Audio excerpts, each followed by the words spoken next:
Hi everybody, this is Mostapha and Kalami from Yarpuz, and in this series of video tutorials, we will learn how to use MATLAB for numerical computation and applied numerical methods.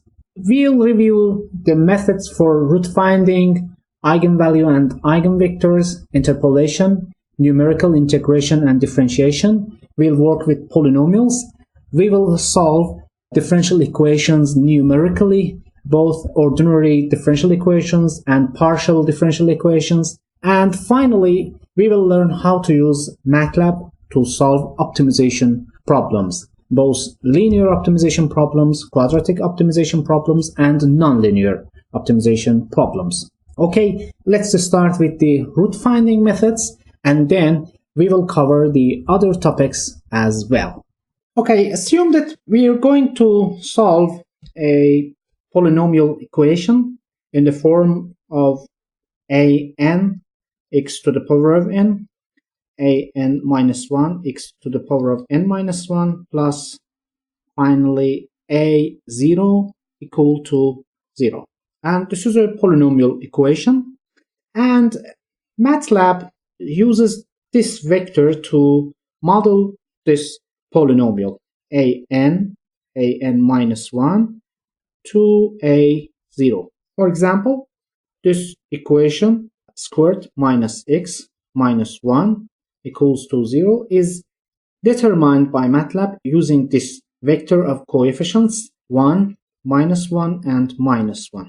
And you see that this is the coefficient of this term, this is the coefficient of this term, and this is the final coefficient.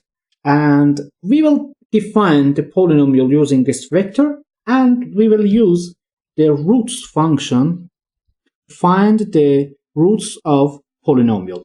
So let's start with this very equation. For example, let's define the polynomial as 1, minus 1, and minus 1, and roots of this polynomial are these. And if we solve this equation using the quadratic formula, x squared minus x minus 1 equals to 0, the formula gives us the solution 1 plus minus square root of 5 divided by 2, and with plus sign, with minus sign, we get the approximate solution of 0.608 and so on. And for the plus sign, we get this 1.608 and so on. And I forget to put the negative sign here. These are the solutions of roots of this polynomial equation, and MATLAB gave us exactly the same set of solutions.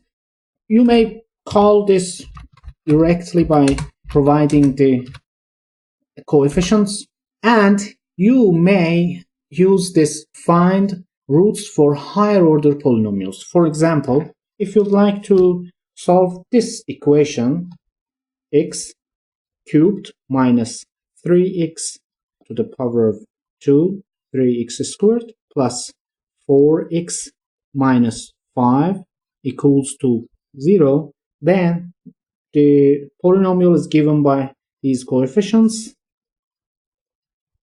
and then you can solve this equation to find the roots. Roots are 1, minus 3, 4, and minus 5. And this says that we have a single real root, and we have two complex conjugate roots, which are given by these amounts. And the only real root of this equation is given by 2.2134 and etc. And that's it. If you'd like to find the roots of any polynomial, you provide the coefficients and the roots function solves the equation.